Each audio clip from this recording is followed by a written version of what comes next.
Parlays. This is all about to parlay or not to parlay. So I tried to find some parlays for the guys that we might find a little bit interesting.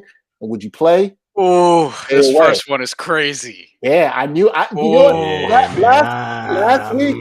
week I came with one that was kind of weak. Brian called me out for that. This first one is tempting. It's so tantalizing. It's so tantalizing. But you know who's gonna screw you in that first one. You know it.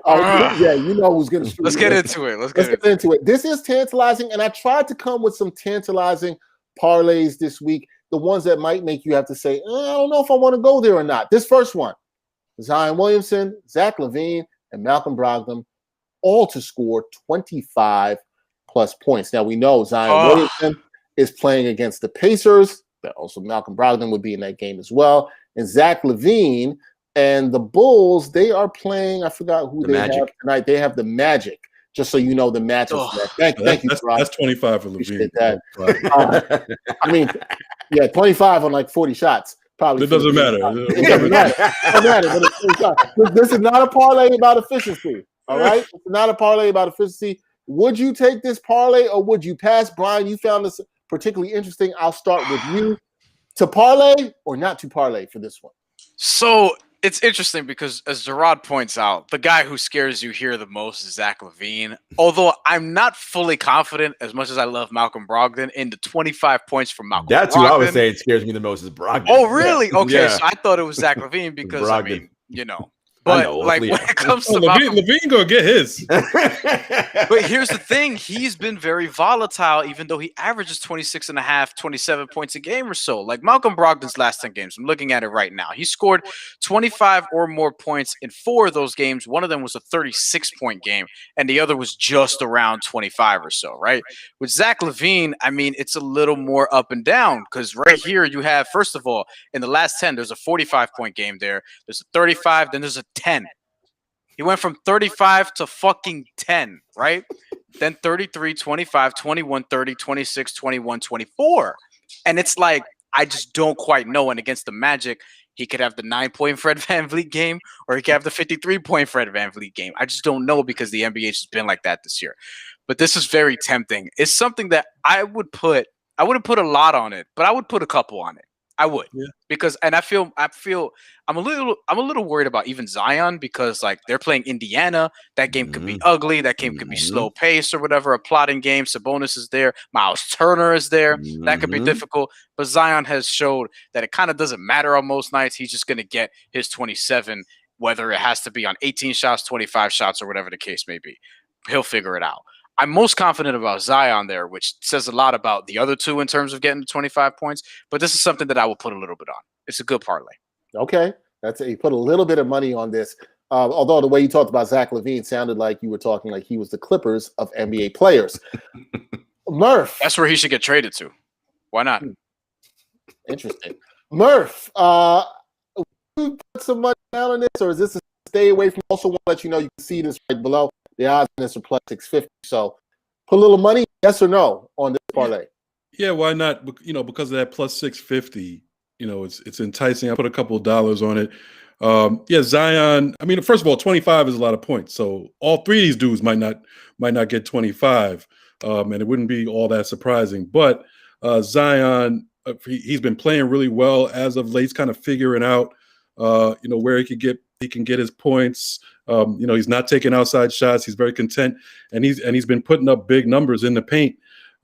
He tends to struggle in terms of struggle for him because when he's playing against smaller teams, he's going to mess around and be like 10 for 12, 10 for 13 from the field. But it's when he plays against length, his shooting percentage will be about 50% or below sometimes. So when you look at Miles Turner, not that big. I think Zion should have his way. I think, on offense, I think he'd have his way against Sabonis. Zach Lavine against Orlando. I hear you, Brian, but against Orlando, against those iffy teams, I think Zach Lavine, that's where he pumps his, that's where he gets his points. That's where he pumps his averages up. I think I could see him getting 30 plus tonight just to, to remind people, there's been this all-star talk, whether he deserves to be an all-star. I think this is one of those games he tries to prove that he is an all-star. Brogdon, I agree that Brogdon is the most iffy one because it's really not his game. Like he takes what's there. He takes it if you give it to him. So it's going to depend on the play of the guards on New Orleans. Lonzo, they can guard. Yeah, actually they can't shoot, but they can actually play some defense. So it might be a little tougher for Brogdon in this game, but I do. He's capable of getting 25 plus. So I think at plus 650, it's a decent wager there. I would take it. The decent wager for our new bettors out there. That's if you put $10 down, you can win 65. So 6.5 to 1 odds. Dennis Subotic says he's concerned about Zion versus the two big Indiana guys, as Brian said. Now, this is why I kind of left you for last, Jarod, on this. We know how much you talked about liking Indiana where they are, even though they've struggled a little bit lately, and they're big guys in the matchup against Zion, but also Brogdon, as the points that Murph brings up, going against two good defenders in that backcourt. Would you take this? You said you're concerned about Brogdon in this. He's the guy I'd be concerned about too. But is this a parlay you're going to even put maybe $10 down, maybe a little bit more?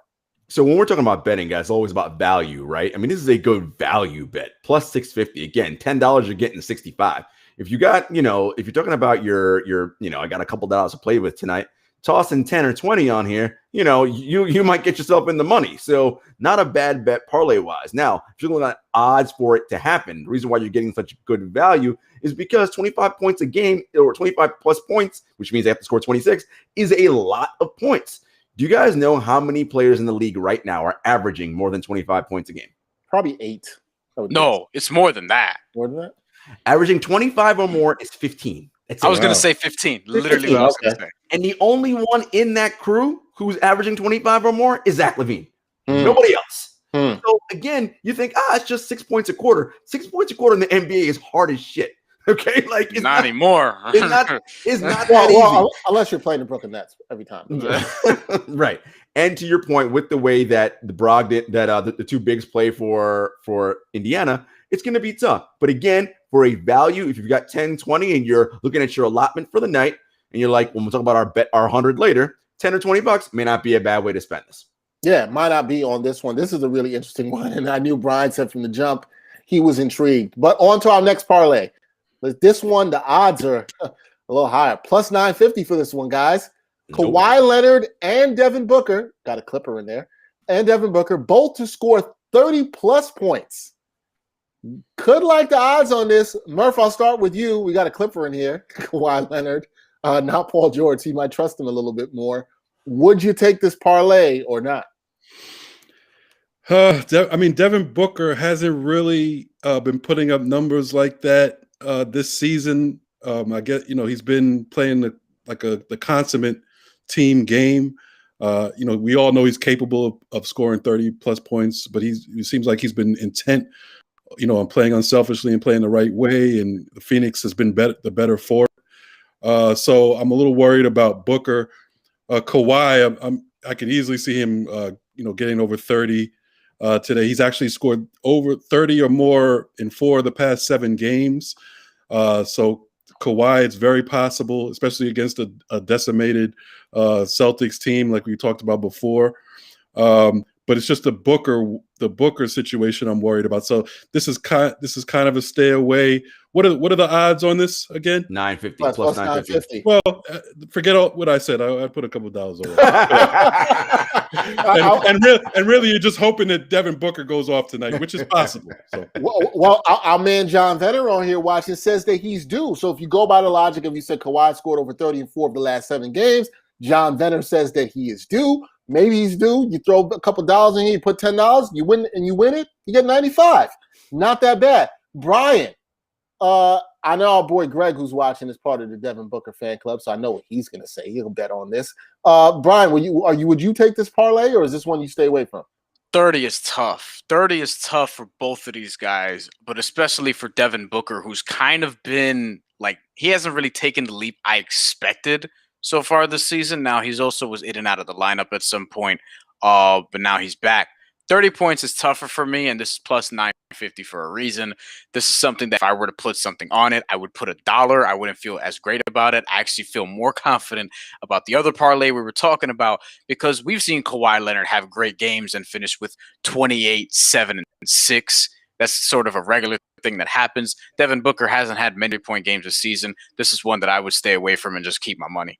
All right. Jarod, does this tickle your fancy? If you want to swing for the fences, knock yourself out, right? I mean, it's plus 950, as Murph said. You put $10 on, get you 95.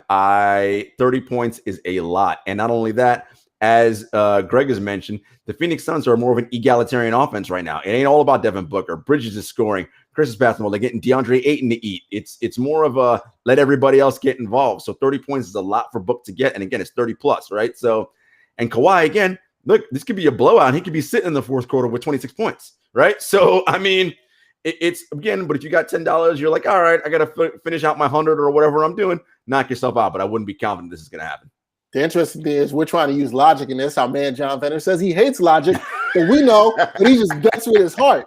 So, hey, I like that, man. If that's working for you, I like it. Greg does make a good point. Top 5 shooting guard in Booker. He's sharing the ball with CP3. As Jarod said, so his usage is not the same. I don't know about top 5 shooting guard. I don't know about top 5. Oh, here we go.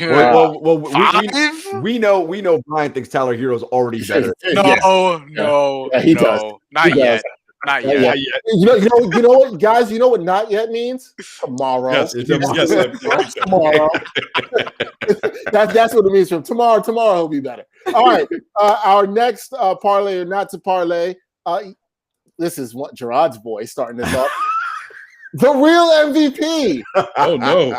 Giannis Antetokounmpo and Nikola Vucevic to both record 13 plus rebounds. Now, rebounds is the effort stat, which we know Brian loves. Brian, do you like both of these guys to get 13 boards tonight? Yes. Nikola Vucevic is an all-star, and I always fuck up his name, but he's an all-star. He's one of the best rebounders at the center position this year. Giannis can get 30 rounds and a half. It kind of doesn't matter. This is plus 300. This is something of the parlays that we mentioned so far. This is the one that I feel most confident about. And I'll be pissed if either one of them finished with 12 rebounds. And it was just the only thing that was scary from that because that's entirely possible. Vucevic has had great games where he finishes 21 and 12. We've seen Giannis do that as well. But Giannis, I think he'll have 13 fairly easily. And I think that Vucevic will as well. Giannis is of no, he's playing the Clippers, the Cavs. He's playing the Cavs, and as good as we think Jarrett Allen is defensively, and as good as we think Andre Drummond is defensively, they're not exactly not susceptible to getting their ass busted by other bigs who are offensively talented. Even though Giannis kind of just bulldozes into people, but that's another story for another day. I am taking this parlay with confidence, and I'll probably tell you with how much later on in the show when we do our $100 bets.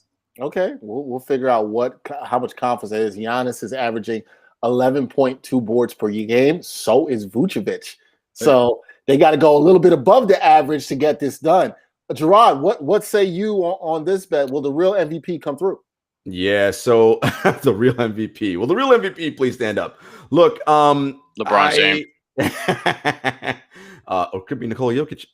Look, 10 and 11 is about what they're both averaging in terms of rebounds, right? I think Vooch is at 10.5 or something like that. They're both at 11. Both 11? Okay, 11. so they got to go over and get two more boards. Is it possible? Sure.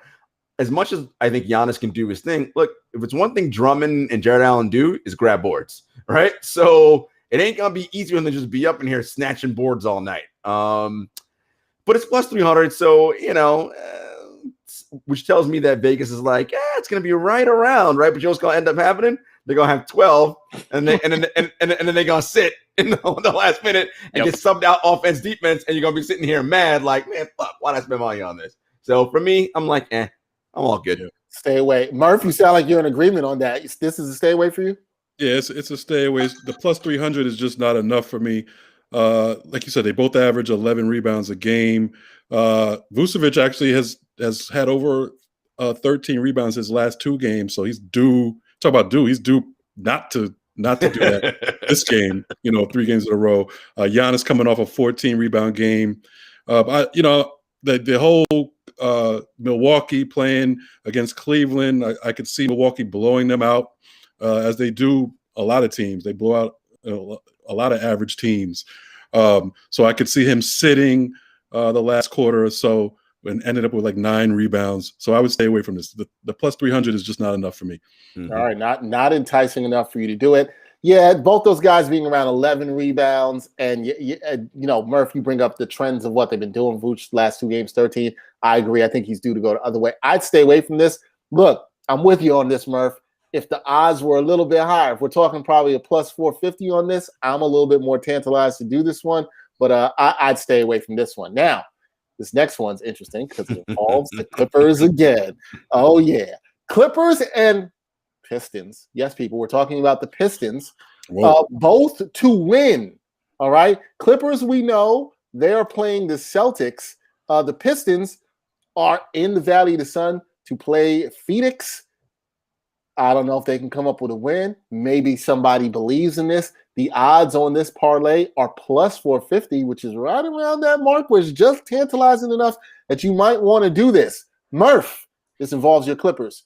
Do you trust this parlay? I mean, I'm running from this parlay. I mean, are you kidding me? I mean, plus 450. This should be plus 1,000. Like, yes. First of all, Detroit is not. I mean, they're not going to go into Phoenix. Just got blown out by New Orleans. They want to get this win, and they have Detroit coming to them. I mean, they most likely take care of business there, and then.